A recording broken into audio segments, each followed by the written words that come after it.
London, 1890. A thick yellow fog clings to the cobblestones, muffling the city's sounds. The air is heavy with coal smoke and the faint, acrid tang of industry settling over the city like a shroud. Footsteps echo faintly, swallowed by the mist, as if the city itself is holding its breath.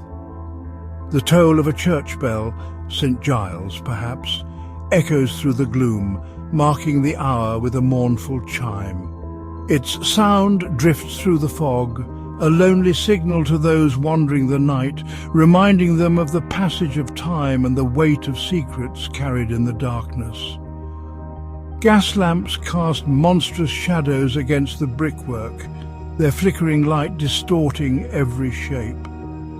The city's familiar corners become strange and menacing, as if the fog itself conspires to hide the truth. This is a city of ghosts and whispers, where truth is as obscured as the moon above. Every alleyway seems to hold a secret, every window a watcher behind the glass. Disease lurks in the damp alleyways and along the polluted Thames. The river, once a lifeline, now carries sickness and sorrow through the heart of London, its waters thick with filth and despair. For many, the hospital is a last, desperate hope. The poor and desperate gather at its doors, seeking relief from pain and the promise of survival, even as fear and uncertainty linger in the air. The wards are filled with the scent of carbolic acid and quiet suffering. Shadows stretch across the beds, and the silence is broken only by the soft moans of the ill and the shuffling footsteps of the staff. Here, trust is a necessity. Patients place their lives in the hands of strangers, doctors and nurses alike. In these dimly lit rooms, hope and fear are constant companions. Nurses are seen as angels of the ward, symbols of purity and self-sacrifice. Their presence brings comfort, their touch a promise of care in a world that often feels indifferent.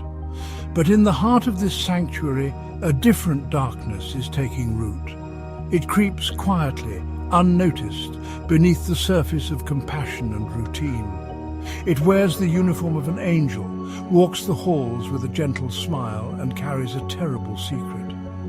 No one suspects the danger that moves so quietly among the sick and dying. This darkness has a name, Louise Peploe.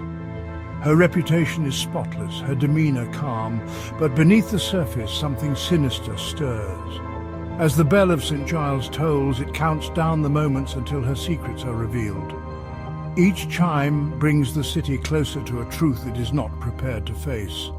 The city holds its breath, unaware of the horror among its sick and dying. In the shadows, fate waits, and the story of St. Giles is about to unfold. By day, Nurse Louise Peploe was the very image of Victorian compassion. Graceful, efficient, and adored by patients and staff alike. Her crisp white uniform and gentle manner made her a beacon of hope in the dim, gaslit wards, where suffering was a constant companion. She moved with quiet confidence, her presence soothing even the most anxious souls. She read to the lonely, comforted the fearful, and was praised by doctors for her calm and steady hand. Her voice, soft and reassuring, brought comfort to those in pain, and her touch seemed to promise safety. Her colleagues saw her as a model nurse, always willing to help, often volunteering for the night shift when others hesitated. She seemed tireless, her dedication unmatched. She glided through the ward, a solitary figure illuminated by candlelight, her presence a comfort to the sick and the dying. In the hush of night, she was a silent guardian, watching over the vulnerable.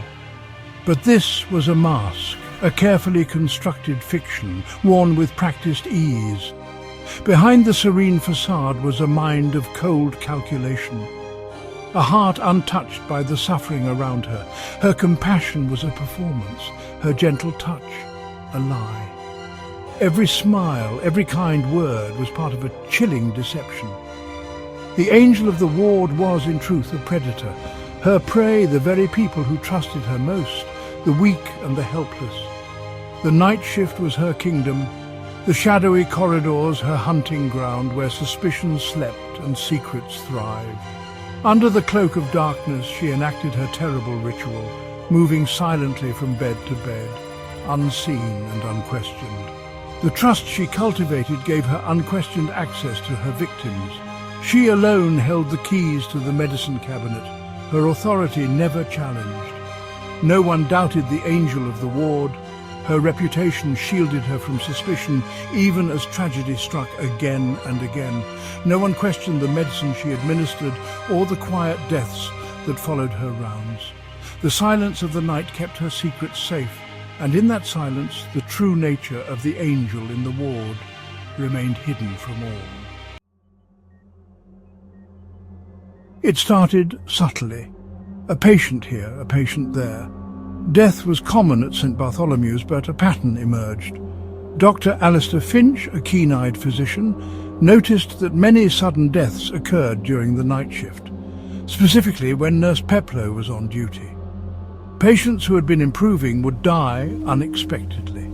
The whispers began among the nurses. 2 deaths last week, another the week before, all on Peploe's watch. One nurse recalled Peploe administering a final dose to a patient who died soon after, too peaceful perhaps. Fear and disbelief grew, but no one wanted to voice their suspicion. Dr. Finch could no longer ignore the pattern. He reviewed patient charts and nursing rotas. The correlation was undeniable. Every unexplained death occurred when Peploe was the sole nurse in charge. The pattern was no longer coincidence, it was a terrifying signal. Something was terribly wrong at St. Bartholomew's, and the evidence pointed to the one person nobody would ever suspect. The investigation began in secret, shrouded by the long shadows cast by the hospital's flickering gaslights. Whispers echoed through the corridors, but only a select few knew the truth behind the hushed tension. Dr. Finch confided only in the hospital administrator and a trusted Scotland Yard detective, sharing his growing fears in the privacy of a dimly lit office. Together, they formed a pact of secrecy, determined to uncover the truth without alarming the staff or patients. They watched Peploe closely, needing proof beyond suspicion. Every interaction, every gesture was quietly noted, as if the very air in the hospital had grown heavier with anticipation. The hospital became a stage for a silent drama. Every move Peploe made was scrutinized. The staff exchanged nervous glances, and the patient sensed an unspoken anxiety in the air. Her gentle touch now seemed sinister, her measured doses ominous. What once brought comfort now inspired dread, as suspicion crept into every corner of the ward. The investigators set a trap, carefully planning each step as if orchestrating a delicate play. Every detail was considered, every risk weighed. They selected Mr. Abernathy, a recovering patient under Peploe's care, believing he would be the most likely target for her next move. Dr. Finch swapped his tonic for harmless coloured water. The original was sent for analysis. The decoy was placed carefully, its presence known only to the conspirators. That night the detective hid in a closet, watching as Peploe made her rounds. His heart pounded as he waited, barely daring to breathe. Just after midnight she approached Abernathy's bed, checked on him and picked up the decoy bottle. The ward was silent, save for the soft creak of floorboards beneath her feet. She paused, glanced around, then produced a small dark vial from her apron. The lamplight caught the glass, glinting ominously in the gloom. She added a few drops to the medicine spoon and administered it to the sleeping patient, her movements practiced and deliberate, betraying no hint of hesitation. The detective had witnessed the unseen hand at work, the final piece of evidence falling into place as he watched from his hidden vantage. The shadow in the lamplight had revealed its true form, and the silent conspiracy that haunted the hospital was finally brought into the open. The vial's contents were quickly identified: cyanide. This was not malpractice, it was murder. The original tonic also contained poison. The angel of the ward was an angel of death. With irrefutable evidence, authorities arrested Peploe quietly to avoid panic. She protested her innocence, her composure unnerving. News broke across London. The poisonous nurse of St. Bart's. The public was horrified and fascinated. The investigation turned to her past. Bodies were exhumed, and toxicologists found cyanide again and again. The poison had been the silent cause of death for at least a dozen patients. The full scale of her betrayal was becoming terrifyingly clear. The inquest was packed, anticipation thick in the air. Louise Peploe sat composed, denying everything. Dr. Finch testified, outlining the pattern of deaths and the trap set for Peploe. The detective described watching her poison a patient. The toxicologist confirmed cyanide in the exhumed bodies. The courtroom fell silent as the evidence mounted. The coroner declared there was enough to charge Peploe with multiple murders. The trial of the century was about to begin. The Old Bailey became a theatre of the macabre. Crowds gathered daily. The press chronicled every detail. The prosecution painted Peploe as a calculating killer, presenting overwhelming evidence. Former colleagues testified, their memories now tinged with horror. The defense argued tragic coincidence and hospital failings, but the evidence was damning. Throughout, Peploe remained silent and enigmatic, her expression unreadable. Was it the silence of innocence or the mask of a predator? The nation watched, waiting for a sign of the truth.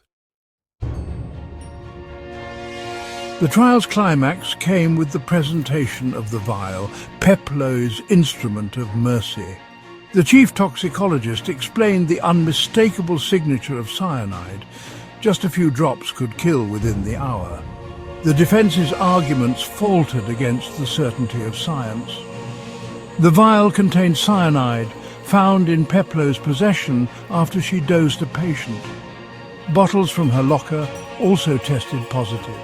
The pattern was clear, repeated, systematic poisoning. Sir Charles thundered, "This was not mercy, this was murder!" The revelation sealed Peploe's fate. The jury deliberated less than an hour. The verdict, guilty. Louise Peploe showed no emotion as she was sentenced to hang.